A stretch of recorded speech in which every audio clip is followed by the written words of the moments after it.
Hey everybody, this is the Sliders Review, and I'm here today to talk to you about The Last Ship, Season 1. The Last Ship is an extremely good show. I love this show to death. It came out in 2014 on TNT, and I first started with the third season. And when I started the third season, I started continuing the series until the end of season 5. And then when I got Hulu years ago, I started watching season 1 and 2, and I was very shocked and surprised because things had changed a lot from season 1 and 2 to 3 and stuff like that. I had no idea the show was about a super virus that was killing 80% of the world population and stuff. And the reason why it's called The Last Ship is because this is the last naval ship in the United States Navy. All the other crew members of all the other ships have now passed and everything because 80% of the population is dead from a super virus. And so this came out well before do you know what virus in 2019, because this show came out in 2014. So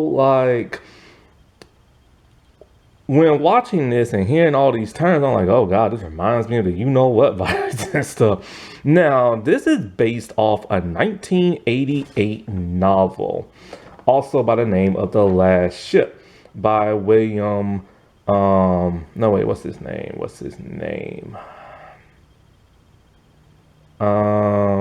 William Brinkley.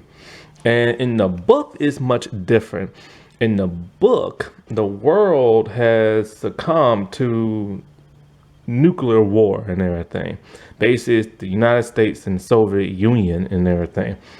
Well, that's some old time stuff right there.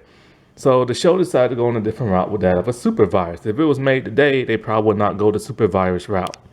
Now, the show was created by Hank Steinberg and Stephen Kane, but it was executive produced by Michael Bay of all people. And I'm surprised there aren't that many explosions, because an executive producer has some weight as to what happens in the show, and the explosions are pretty small. And you know how Michael Bay is with explosions. They're literally in the sky, but that doesn't happen in this show. However, this show is very well choreographed and stuff like that. I've already reviewed episode 1, go watch that. And so the primary ship of The Last Ship is the USS Nathan Jones. And I don't know how realistic this is to real naval life and stuff like that. And but it looks amazing and everything.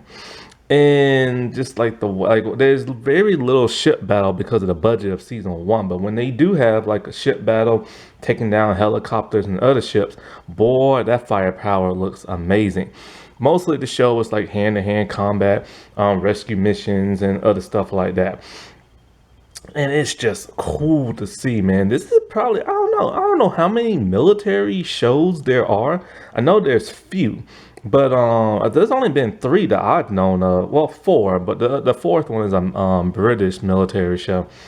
And they had problems with that, the actual British military, because they all this isn't realistic and all this other stuff. And so when it comes to a lot of military projects, movies, and TV shows, a lot of them don't like shows and movies depicting the military. They take that very serious, you know what I'm saying? And for good reason and stuff.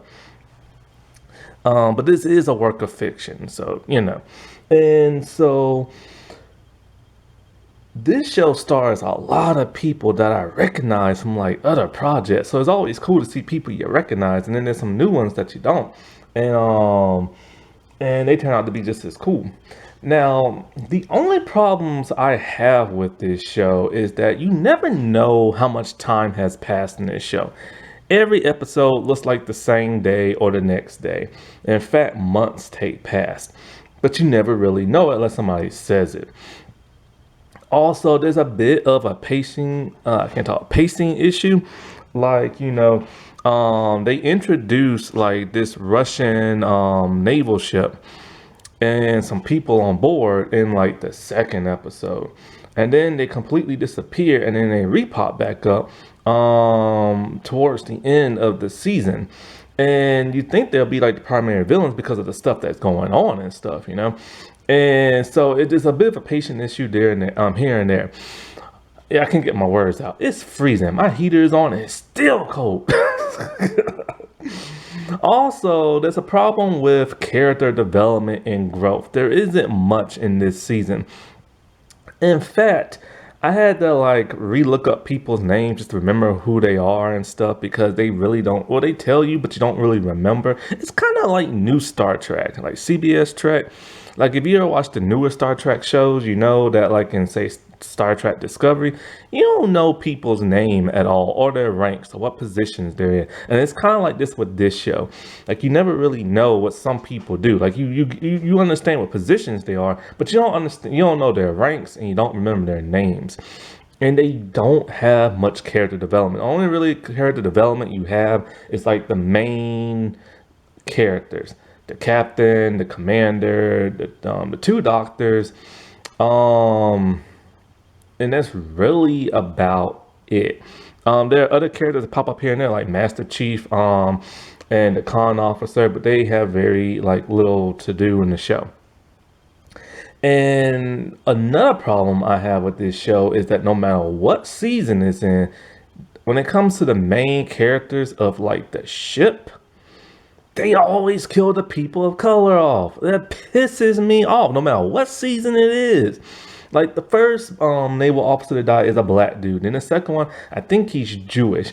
And then the third is like a half black and maybe she's half Hispanic. And it's like you got all these white folks on the show and you can't kill them all. So that pisses me off because they always do that no matter what season it is. That just drives me nuts. And something else about the show that I have a problem with. I can't remember exactly what it is right now. But if I oh, now I remember.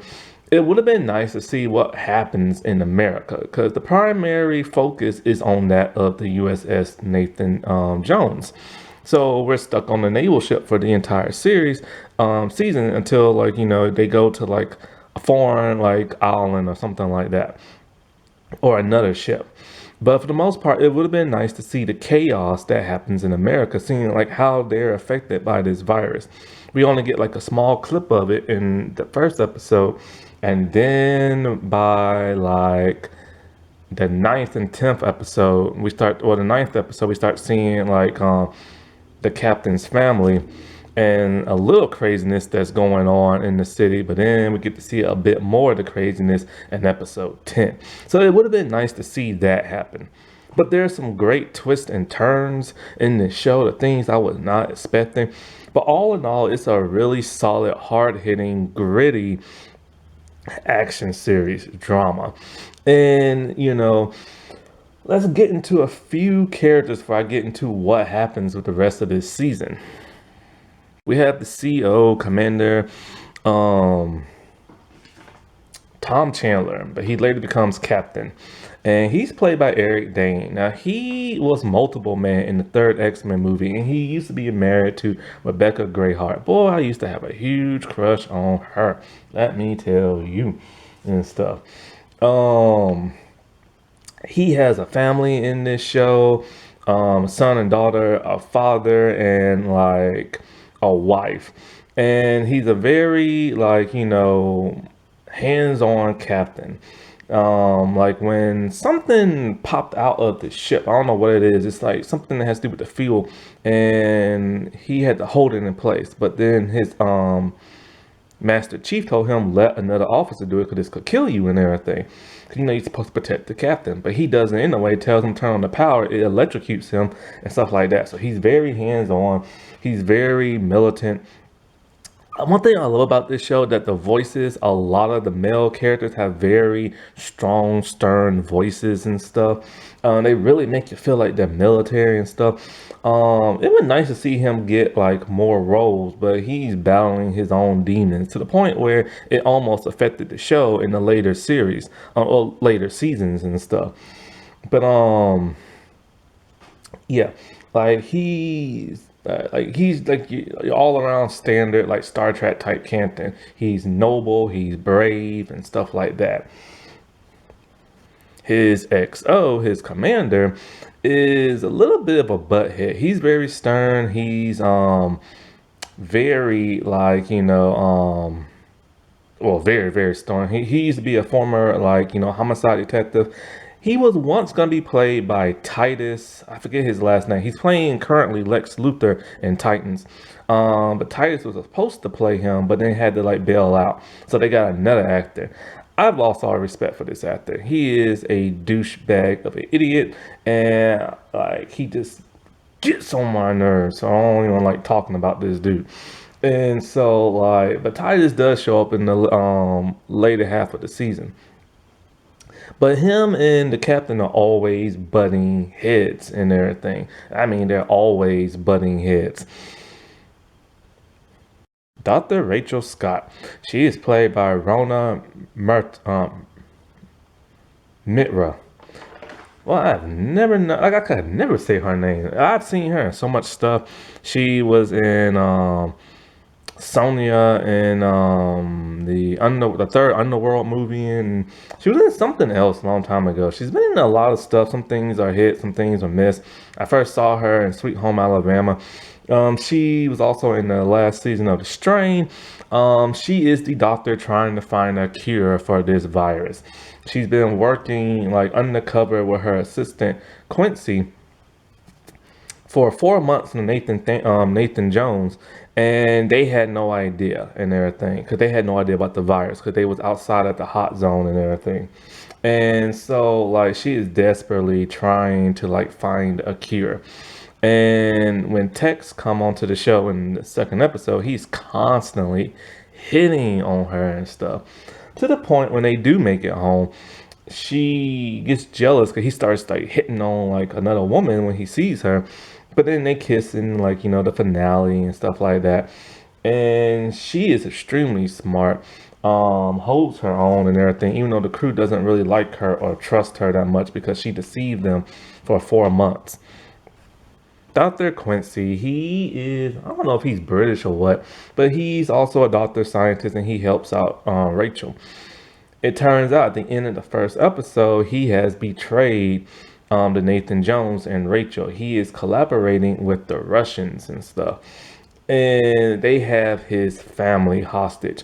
He wanted to work with them because he felt like sharing it with other countries would be like a better thing. And he tries to sabotage Nathan Jones until he is caught. And so he's basically a prisoner on the ship for the rest of the season, but he also has to help out because he's the only other person who knows this virus. Master Petty Chief Russ Jetter. So he is kind of, he's like an unofficial captain at times and stuff. He's very stern, he's very adamant. He really wants to protect that of the captain. He doesn't really get too much to do and everything. He has a weird backstory. Before he was assigned to Nathan Jones, he got into a car wreck and it killed his wife and daughter. And so he feels like God has a higher purpose for him. And that's why he put him on the ship and stuff like that. When it comes to the test trials of like the vaccine, he is one of the people who volunteers. He is, one thing that bugs me about his character is the way they wrote him and doing like a rescue mission. After they rescued everybody and stuff, he was the only people or the only person who didn't want to rescue the people of Guantanamo Bay, and everybody else was. I'm just like, dude, why the black dude had to be the one that not only he killed his family by mistake, but he's the one who doesn't want to rescue a bunch of islanders and stuff. It's like, why write him like that, And during the chaos, he gets shot in the shoulder. It's like, why him? Like, yeah, I really don't like how they treat their people of color on this show. Lieutenants Daniel Green and Cara Foster. They are a couple on the show, and they're not supposed to be clickety-clacking. So, during the second episode, when they were attempting to take out the Russians, they were on a raft boat and on a boat, and so they're going towards the Russian ship with a bomb on their boat, and he tells her like to jump sooner than she's supposed to. as he had detonated the bomb, and he started to slow down the boat. So that would have threw the timing off, because Nathan James had to, like, get through a canal and stuff and not be seen by the Russians. So he allowed his emotions to cloud his judgment. And because of that, he realizes that he needs to cut things off with her, and he does. And much to her dismay. And then, so, like, when they're found out and everything, because they think he's infected, but he actually has like a different kind of like virus that's just happens on Guantanamo Bay. He got bit by a bug, and she rushed to, like, his side, which alerted like the captain that, oh, now I see why you risk being infected and risk infecting everybody, because they had lunch together. And so, like, they're both reprimanded for that and get punished for it. But then she later gets pregnant and everything when she almost dies of the vaccine. Alyssa Granderson, she is the con officer. She doesn't really have much to do on the show. And I mean, she doesn't have much to do. I mean, she does not have much to do whatsoever. However, she has a girlfriend back home, and her mother works on very high ranking in like the government. Her mother is Amy Garrison. She works for the Defense Policy Program. Tex Nolan. Tex was the guy they found in the second episode. He's part of the Army Special Forces, and he's the last of his unit because the virus took everybody out. They found him on Guantanamo Bay, where he's having to deal with all the locals, like, rising up and becoming warlords and stuff.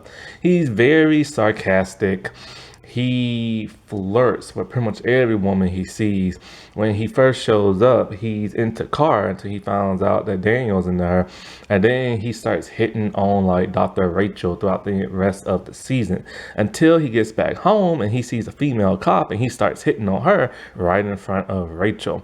Now this dude, I first saw him in a 90s Western show called Briscoe County Jr. He played Pete, and his character was funny. Every time somebody would take his pistol, he was all like, nobody touches Pete's piece but Pete and everything. Then after this series, I saw him in the 100, and this dude has just like, man, he still has that long shaggy hair and everything he's in. Now, Norwegian scientist Niels, I can't pronounce his name, Sorensen.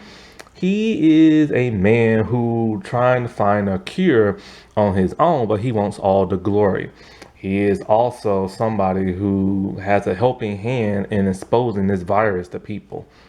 For main character, that's pretty much it. Like, there are other recurring characters, but they don't really do much. Like, there's a chief engineer lady who gets taken out by like the second episode, and she's down for like the entire season until she pops back up. And then there's an assistant, like, chief engineer dude, and he gets the ship working again because there's a lot of problems that go on with this series. So basically, this is what happened.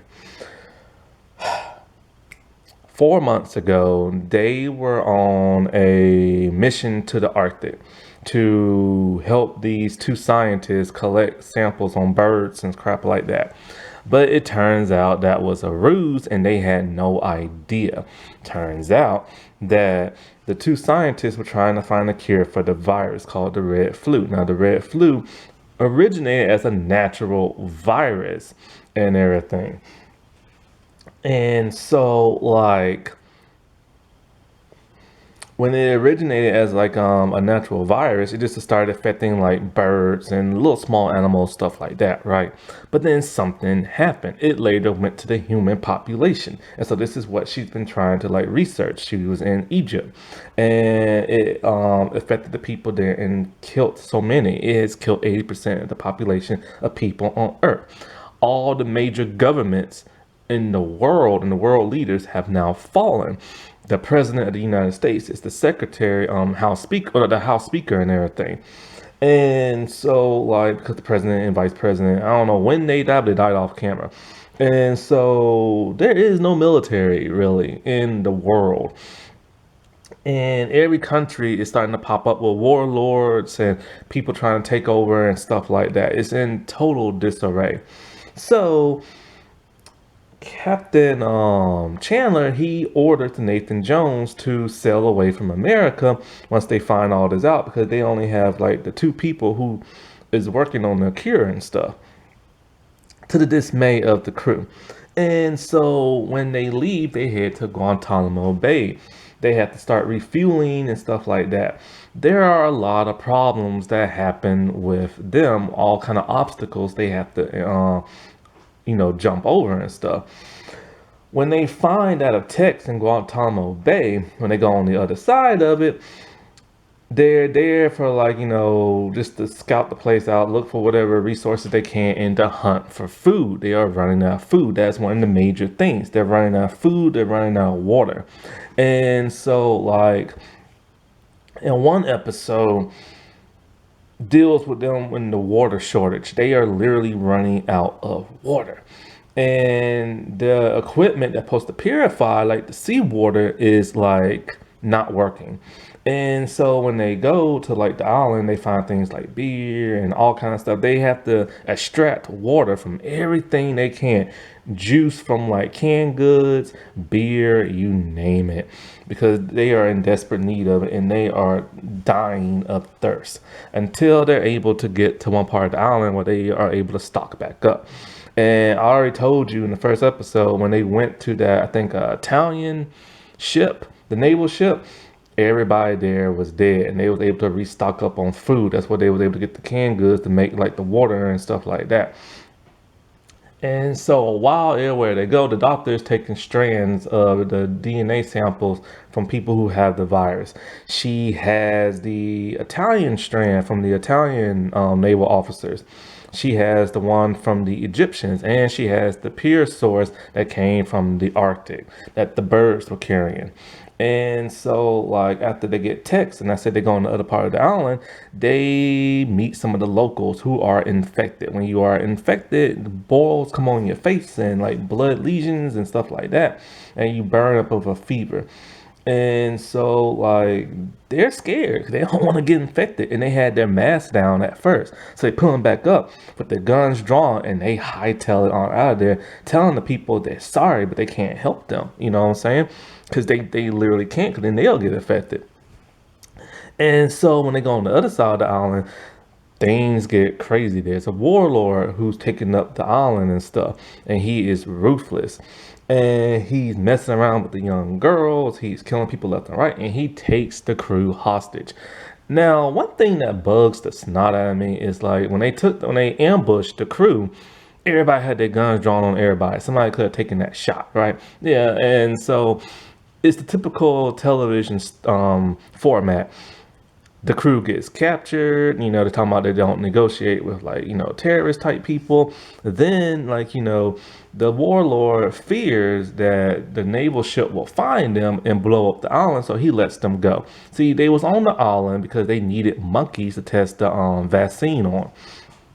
So he let them have their monkeys, he let them go, but he took their weapons. And this is when Master Chief is, oh no, somebody, one of the enlisted officers are like, we have to help those people. And so like, the other officers are like, okay, we need to go back and help them. But the Master Chiefs are like, no, we have a mission. We get these monkeys back to the ship and find a vaccine. These people on Guantanamo Bay are not our mission. But they feel bad about keeping them like hostage. So they vote him out. They go back and they rescue the day. And when they rescue the day, they have no weapons. And this is what pisses me off. When they got ambushed and they had their weapons, they got the butts kicked. But then soon towards the end of the episode, now they're kicking everybody else's butt with no weapons, and because they're getting the drop on them at night.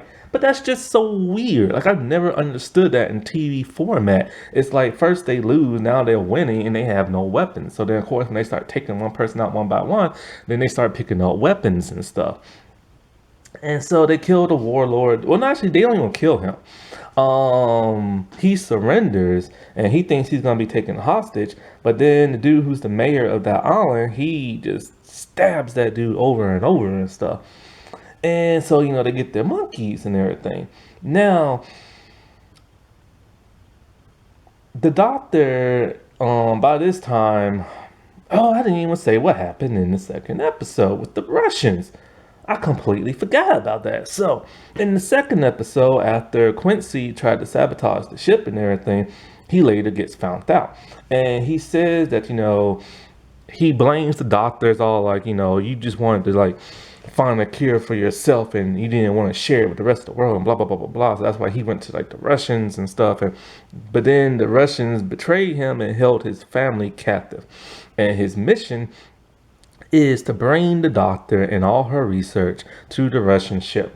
And so they don't want to do that. So they have to devise a way to like, um, what is it? Like not be seen by the Russians and also like, take out their ship and stuff. But the problem is that if what's his name doesn't do what they say, they probably just gonna end up killing his family. Well, that's not their mission. So what they do is they trick the radar of like the Russian ship.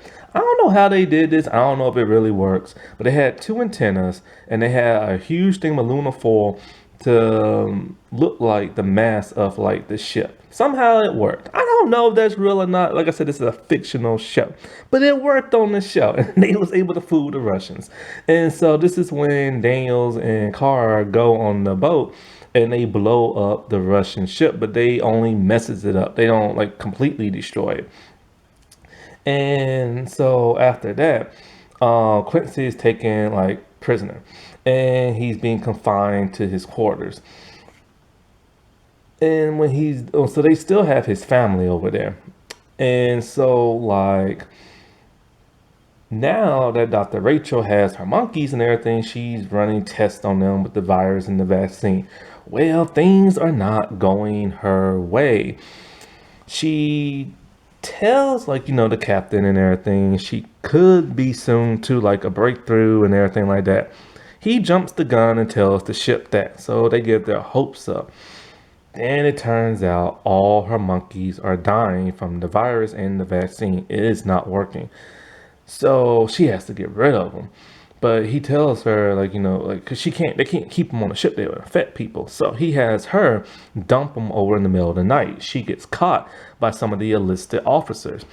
Rumblings start to happen because the captain is not telling the crew the truth. The only people who know the truth are the people on the bridge. So the rest of the crew does not like being kept in the dark. Quincy is starting to manipulate that of the chef and everything. And he's really working to where Quincy starts saying, like, I don't trust these people. And the chef, like, I don't trust these people. And, what are they not telling us? And why was she throwing monkeys overboard at night? So now all the enlisted officers want to jump ship. And since they're enlisting to the Navy is like has expired and stuff, they're no longer soldiers and stuff, and they can do whatever they want.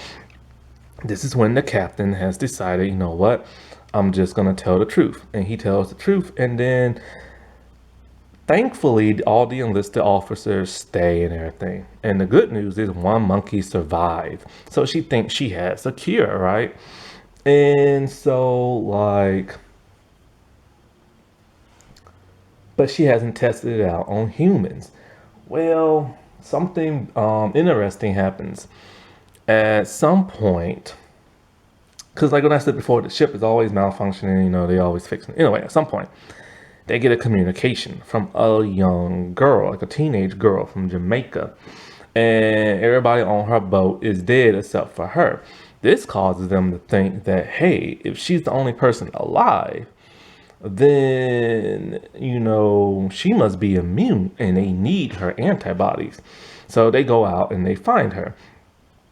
Well, when they find her, they get her back to the ship, but Chandler and Tex are left in the ocean.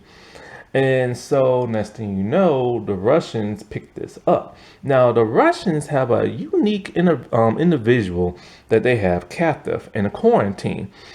And that's the dude I told you about before, the Norwegian dude, Niles and stuff.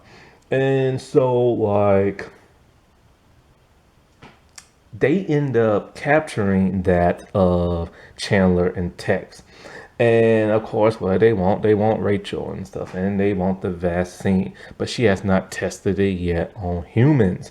And so now that she's getting like the antibody, before she can even get the antibodies from like that one girl, Beatrice, they send her over there with the gun and everything. And so they plan on, Nathan Jones plan on rescuing the doctor and their former crew members, but they have to find the ship first. And then so her homing beacon leads them to them. So they find that Quincy's family, they're still alive. The Russians, of course, are going to betray everybody and all the other stuff. They want the cure for themselves to look like heroes. But when um Rachel talks to that of Niles, she realizes something.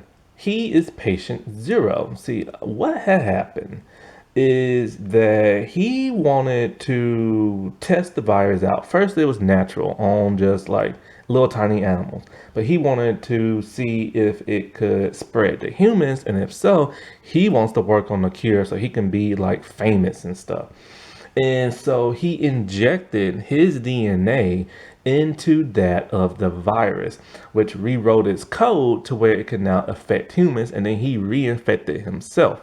So he is patient zero and he's not dying, but all he has to do is breathe. And once he started breathing, boom, the whole world got infected. He is delusional beyond word. So she's furious and she tells the Admiral, Russian dude. And so, like, he's mad. But now that he has her vaccine, he injects it into his brother. He makes Niles blow on him and to see if he's going to die or not. Well, we have no idea if that ever works because the crew gets rescued. And not only do they rescue the hostages and everything, they blow up finally the Russian ship, only for Niles to like put on a uniform, Russian uniform, and sneak off on a boat and everything. After that, we don't see them no more for the rest of the season, but they'll show up in season 2. But the Admiral Russian dude, he's gone. A lot of his crew is gone and stuff like that.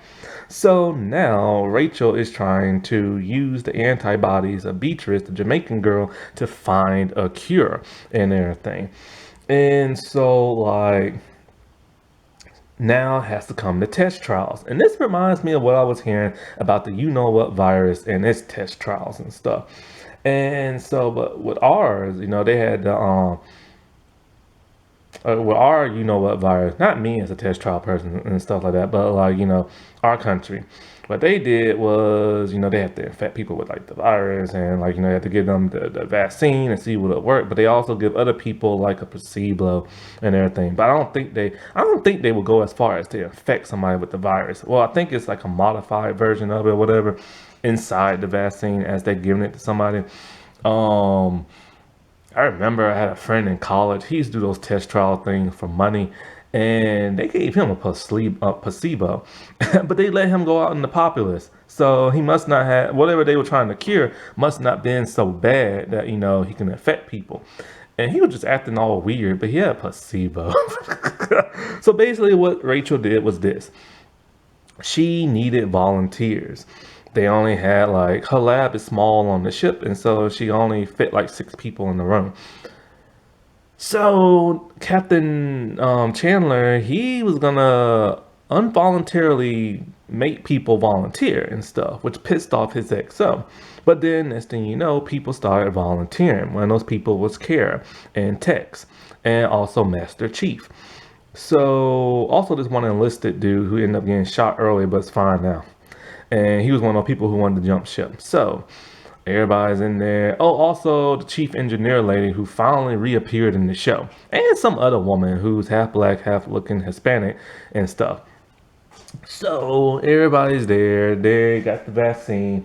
People on the ship are like desperately hoping it will work. Well, that's a problem. Carr ended up with a really high fever, and the other girl whose name I don't even remember, she ended up dying and stuff. And so they have to run tests on Kara. They don't understand why the vaccine didn't work. So then they started infusing the blood of Beatrice into her, but it's still not working. It is getting rejected. This reminds me of the what virus when they start giving people plasma injections and stuff because they had antibodies in there. But they didn't make sense. Like, why is it not working and stuff? They think it should. But it turns out that Kara is pregnant. And that's one reason why she's dying a whole lot faster than the other ones and stuff like that. And so then Rachel finally figures out why it's killing them, the vaccine. It's because um 'cause they still had that monkey that's like alive, but the monkey has not died yet. So what's the deal? Well, it turns out the monkey does not have human DNA in it, so that's why it's not working on him. So she remembers now, oh wait, that's right, what's his face added his DNA into, like, the virus and it mutated and stuff. So now she's all like, she needs like kind of like a pure sample from the Arctic.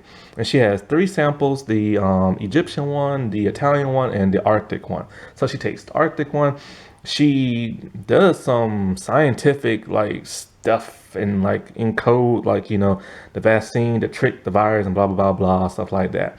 And it works, and everybody's alive except for the half black, half Hispanic looking girl. And so Daniel's happy he's gonna be a father and everything. And now you think everything's great. You think everything's rock and roll, right? Because now they got the cure. They don't have a vaccine, they have the cure, which is something we don't have for the you-know-what virus. We only have a vaccine and not the cure. And so then they start contacting America, but they still can't get in touch with the government. Well, by this time, we see some of the civilians, and we see that Chandler's father, who's like retired and stuff, and his wife and kids. His wife is has instructed the grandfather, like, to build a radio to contact the Nathan Jones. He's doing that while she's going for supplies. When she's going for supplies, some of the people in town are getting restless. One man played by Titus, I think his character's name is Andrew or whatever, he shoots a woman who's infected. Well, Captain Chandler's wife gets infected as well because there's a dead man who's infected with the virus in the room. She doesn't know it. She infects the entire family. She is dying quickly because she was the first to get that virus in that room. So when they get back to America, Amy Granderson, played by Alfie Woodard, and I've seen her in so much stuff. I used to get her so confused with Viola Davis because they look so similar. Anyway, she is the mother of Alyssa, and so she works for the Defense Policy program in America. She has not been in contact with like the president a good while. The government has fallen, all this and that. She thanks the Nathan Jones crew for their hard work and service, and they're ready to deploy like the virus, the cure and everything. Well, some things in America are getting kind of dicey as they've been gone. Like I said, warlords been picking up, and there is a coup. It turns out that, remember that guy who shot that infected woman? Him and his people that are known as the warlords, they have their guns trained on the military officers, Amy, and some law enforcement people. But this is the turn of events. The warlords are actually the good people. Who are the bad people in America right now? Amy Granderson, the mother of Alyssa. Alyssa has no idea. Alyssa was put on the Nathan Jones because Amy knew of the virus and wanted her daughter to be safe. And so Amy's whole thing is a new world order. They're using a fake vaccine to give the people who are already sick so they can die faster. And the people that are alive, she's making sure who gets the real cure are more like the elite people, scientists, doctors, law enforcement. She wants a new world order of the finest of the fine. So all the law enforcement people are now working with her, and they take some well, they infiltrate the Nathan Jones and take the ship hostage, and they take the crew hostage, shooting some of the crew. When the captain tries to find his family, he finds his dad. His wife did not make it. But then they quickly see that the police have turned against them and everything. And now they have to find a way to get back to Nathan Jones because they lost all communication with it. It is a huge coup. And it's crazy because a lot of crap that happened in this show has now happened in real life in America and stuff. It is insane. And so this is going to be the plot of the second season. Them trying to take down this rogue fraction and stuff. This is a very, very fascinating show, and it only gets better after this. However, the fifth season is probably by far the worst, and it sucks because the dude who played RoboCop is like one of the main characters of the fifth season, so that's depressing. But this is a really good show. It is on Hulu. It's on DVD, but boy, the DVDs and Blu-rays are expensive. The individual DVDs are expensive, and the box set is like a fortune and stuff. Alrighty, well, I'll talk to y'all later. Bye.